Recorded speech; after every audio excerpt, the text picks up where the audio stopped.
એકવાર કામદેવ શિવજી પાસે ગયો હતો. શિવજીને સ્પર્શ કરી શક્યો નહીં. શિવજી આંખ ઉઘાડીને જોયું તે કામદેવ બળીને ભસ્મ થઈ ગયો. શિવજીને કામનો સ્પર્શ થતો નથી. કેટલાક લોકો એવું વર્ણન કરે છે શિવજીએ ક્રોધ કરીને કામને બાળી નાખ્યો. એવું નથી.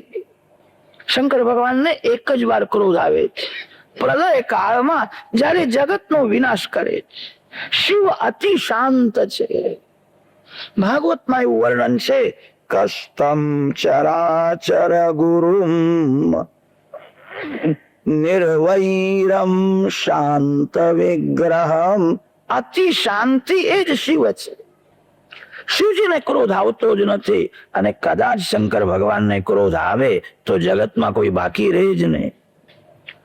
કામદેવને શિવજી એ ક્રોધ કરીને માર્યો નથી. શિવજીનું તેજ એને સહન થયું નહીં, અને તે તેજ સહન ન થવાથી એ બળીને ભસ્મ થયો. શિવજી શું કરે?